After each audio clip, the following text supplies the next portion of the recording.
Hello, how y'all doing today? My name is Bernie Thompson, and today we're here to take a look at this little 2004 Dodge Dakota.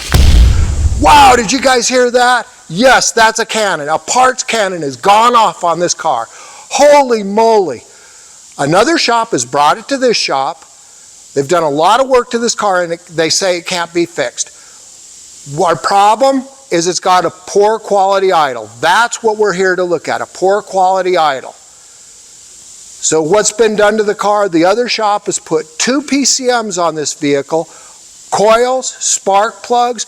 There's 3 map sensors sitting on the seat and a TPS. I can see those on the seat. I don't even know what else has been done, but probably more. But a lot of stuff has been done on this car trying to repair this poor quality idle. So our job is to actually diagnose this car correctly. So the first thing I want to do is get a scan tool on this car and get some very basic data. So let's get that scan tool connected to this vehicle.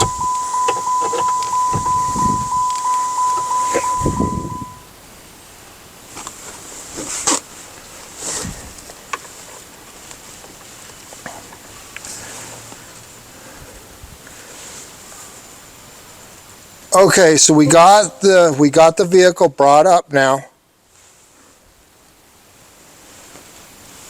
So now we need to start it and see what's going on.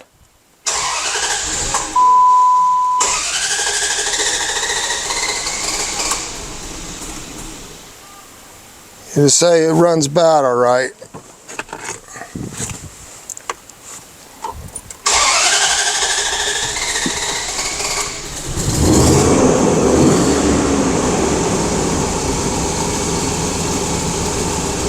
Okay, so we have huge trim correction problems. And right away, I don't have vacuum. So if I don't have vacuum, this is a speed density system, and I'm going to have a trim issue if I don't have vacuum. We just started to get pre-turbulation on the O2s, so they are switching. But definitely don't have vacuum. So let's just take a look real quick. What are our codes?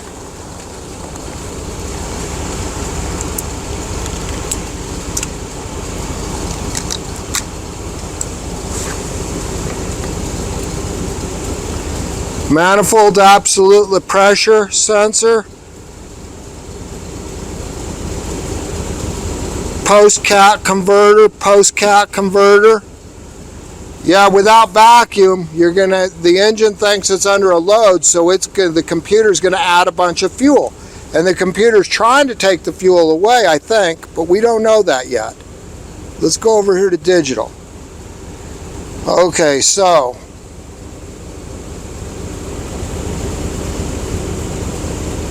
we're going to put total trim bank 1 up there and total trim bank 2. So I'm taking away 38% of the trim. That is a lot of trim, gentlemen. So we have a huge trim takeaway, but I clearly can see my scan tool is warning me. See how it's flashing that I have low vacuum? I built this tool so you get an indicator like that so you don't chase your tail. So right away, we know we have a problem. Now, even though we're taking away this much fuel, we finally got pre-turbulations, or the oxygen sensors are switching. Now, we know all the oxygen sensors on the car have been replaced, but that really doesn't matter. I've seen new oxygen sensors not good. But I can believe that we'd be taking away this much trim with low vacuum like this. That makes total sense. But the first thing I want to do now is I want to make sure that this trim is real and we have fuel control. And the only way to know that I know how to do that is with a 5-gas analyzer. So let's get a 5-gas analyzer plugged into this car and see what we got out the tailpipe. Okay, so let's go ahead and get some gas readings. We need to get the probe in the tailpipe, and then we need the control tablet. Okay guys, now we need to get some gas samples, so we're going to start the pump on the machine so we can start gathering gases.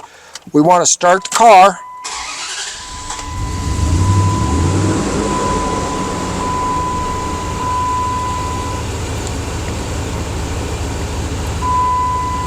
Now right away, we have a whole lot of CO, 3%, 4% CO.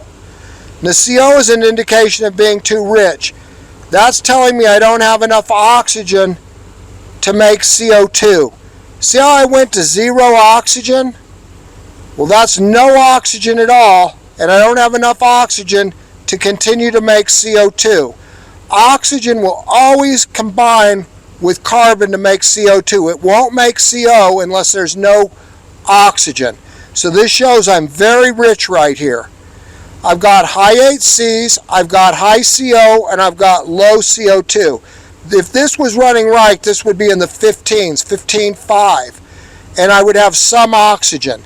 So all the oxygen is being consumed here. Okay, what I want to do now is I want to go over here to multi-tool, and I want to get our fuel trims. Bank 1 and bank 2. Okay, we picked the scan tool, so this is scan data coming up with the 5-gas analyzer. We can see that we're real rich because we're at 1.2 CO. We don't have enough oxygen, we don't have any oxygen, and we're not a lambda of 1. We're 5% rich. 0.95, we need to be a lambda of 1. That's 5% too rich. So I'm taking away 57% fuel trim, and I still can't take enough fuel away to get it to a lambda of 1.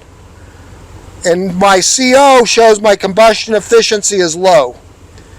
So this shows I don't got good combustion efficiency. I'm using all my oxygen, and I'm rich. And even though I'm taking away 58%, and guys, this is a huge fuel trim change. 57% trim, these are unbelievable amounts of fuel trim to be taken away at idle. It's amazing it can take that much away, and it still can't fix the problem. I'm still rich even though I'm taking away the fuel. Okay, so what I want to do now is I want to raise the throttle up to about 3,000 RPM.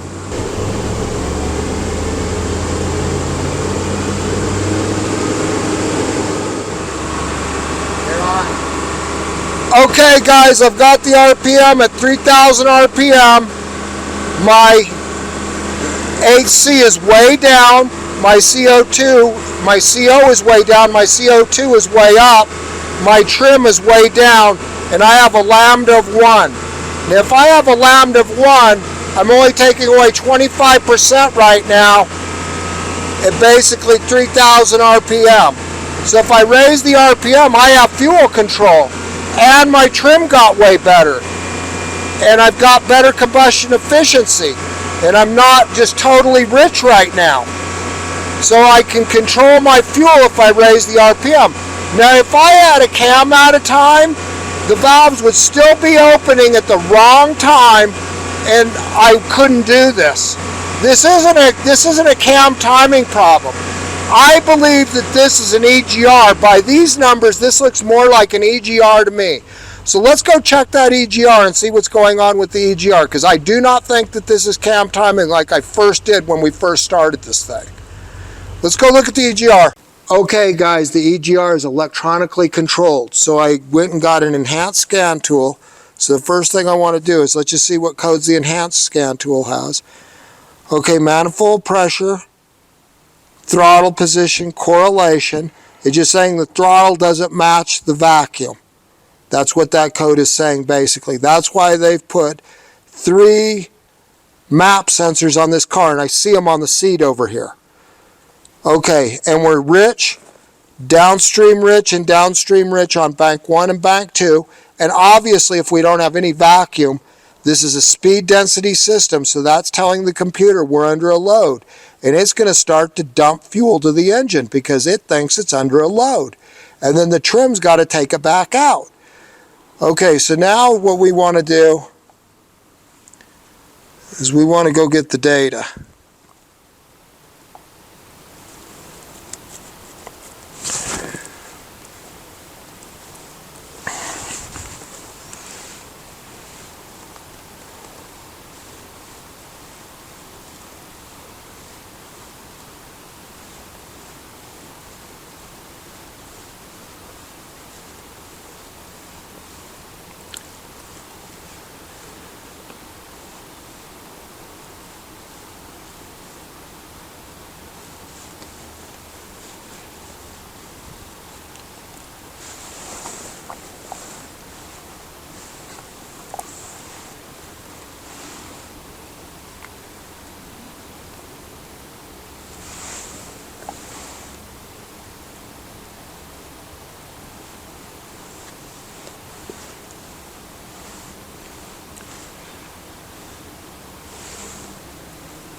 Okay, so I've got the map volts, the barrel pressure, the EGR sensed voltage, the EGR duty cycle, what it's driving, and the EGR flow rate.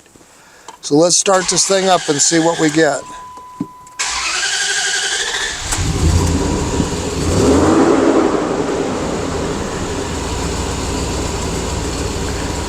So here's my EGR voltage, the map. Here's my map voltage, my barrel pressure, the EGR sense voltage. Now look at the EGR flow is 0. I want you guys to see this. EGR flow, 0. EGR duty cycle, we're not commanding a bunch of EGR. That's not what's happening. And if my map voltage is right here, okay, the scan tool that I showed you first showed you had bad vacuum. You would have to know these voltages and these pressures to know if that was bad vacuum or not on this scan tool. So that's going to make it way harder for a tech like the guy who's been trying to fix this car. He might not have even realized he had really bad vacuum. Scan tools are always tricky, but right here it shows that I have 0 flow from that EGR, 0 flow.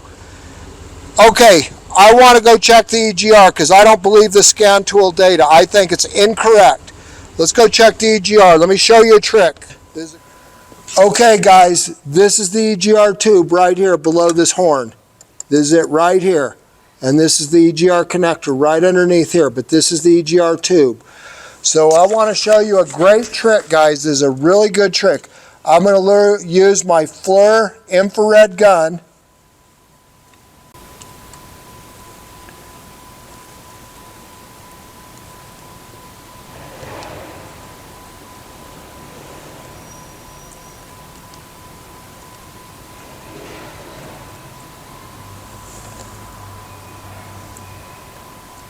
Okay, that's my target. I'm 160 degrees right there.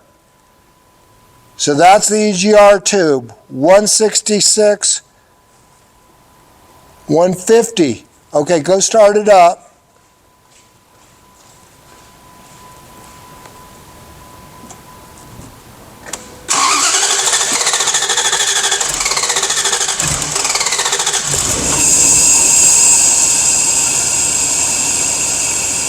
$175, $180, $190, $200,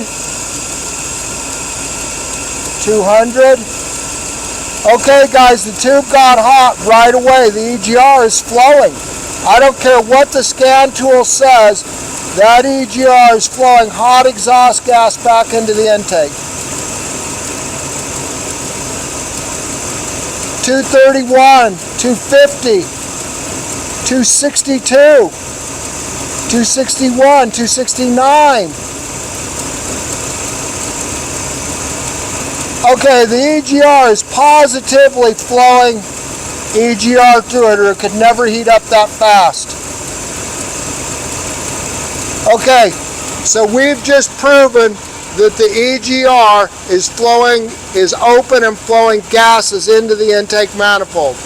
Even though the scan tool says it's not, the facts is it's flowing EGR. Okay guys, I found a wiring diagram. Here's the EGR that's computer controlled. This dark blue violet wire that I've got highlighted right here goes over to the ECM, and that's the EGR control. So the EGR control is this yellow. I've got the yellow in the EGR control. This is the 5-volt signal, the white is the ground. So now let's look at these data. We're going to start this up and we're going to see what we got. Okay. The yellow trace is in the EGR control, and it's not being commanded, so it's not controlling it. It's not making it come on. The computer isn't commanding that. You can see that we don't have any command. Our other signals are all okay here, but this one's not. Okay. So where are we? The EGR is just stuck open. It's not being commanded open, so the computer doesn't understand that it's stuck open. It can only say if the commanded state is on, and it doesn't want the EGR on, so it doesn't think it's on because it's not being commanded on. Okay guys, I'm back over at the shop. They ordered the EGR valve and they've already got it installed. So here's the EGR valve. It's absolutely totally open. It is absolutely totally open. I can blow through it totally freely. So that EGR was for surely the problem. Now we've got a scan tool connect.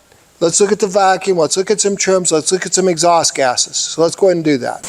Okay guys, I've got the scan tool brought up. These two are my total fuel trims down here, and these are my exhaust gases right here. So this is the data that we need to for a conclusion on the vehicle. Okay, let's go ahead and start the pump of the 5 gas so we can get data. Start the car up. Wow, the car started right up before I had to give it gas to even get it started. Way, way better.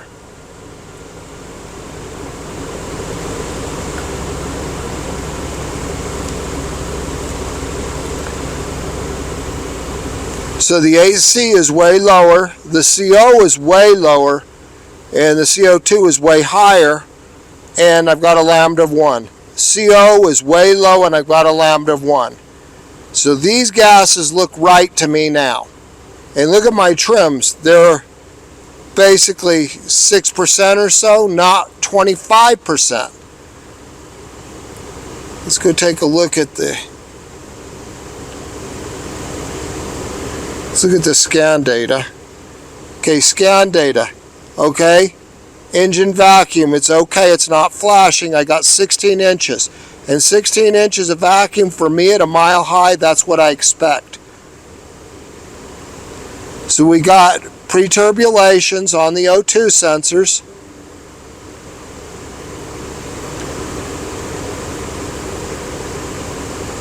And I got a center. In other words, we're not just railed, we're centering the fuel. So the fuel control is centered. That's good.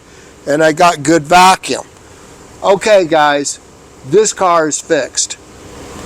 Okay guys, so how do we not have a problem like the shop that brought it over here? I'm a mobile tech and I go around to shops and I fix problem cars. And I can tell you from years and years of doing this, the majority of cars like this, the technician gets so focused on the scan tool data or on a DTC, they're absolutely blind with what's really happening to the car. So how do we correct that? I mean, get the codes, look at some data, but actually think through the code. Okay, this had a code for a map sensor that was wrong compared to the throttle position. Okay, stop and think about it. If you were the engineer, how would you write the code? Well, I can tell you if I was going to write the code, I'd say if the throttle says 10% and I don't have any vacuum, there's a correlation issue. And that's an easy code with easy targets to write a code for. That's a really easy one. Because to have no vacuum, I got to at least be up probably at 40 or 50% throttle. Well, if I'm at 10 throttle with really low vacuum, you know that you can set a code that something's wrong here. But think through that. Why did it set? Okay, maybe the shop didn't even know that the vacuum was low. I'll give you that. The scan tool here helps you immensely because it starts flashing and it tells you, it alerts you that you don't have vacuum, and that's very helpful. But even without this tool, you got to stop, guys, and you got to think about what the data that you do have, what it's telling you, and how am I going to use that data?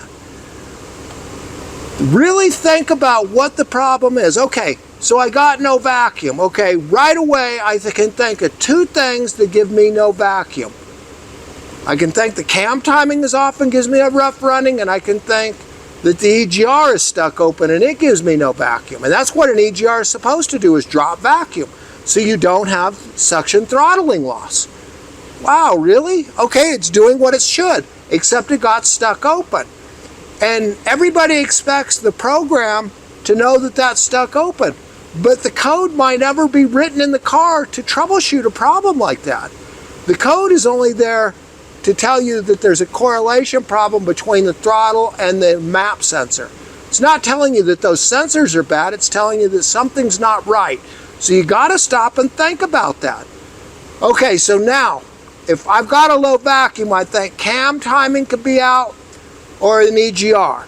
I look at the gases, and if I had a cam out of time, I'd have a lot of HC and a lot of oxygen coming out because the valves are out of time. And if I have the valve out of time, I'm going to have more oxygen and more HC because the engine is misfiring a lot more than an EGR. So the gases didn't line up for a cam. So then you start thinking it's an EGR. So then you got to figure out a way that you're going to test these systems. This is not a hard car. I mean, how it got 2 PCMs, 4 oxygen sensors, coils, spark plugs. Like, wow, really? For this problem? And 3 maps and a TPS, they're sitting on the seat here. Yeah, they're still over there, guys. Okay, if you look at a car and you actually think about the data that you have at hand, and you process that data for what the problem is happening, you too will be successful troubleshooting cars in your shop.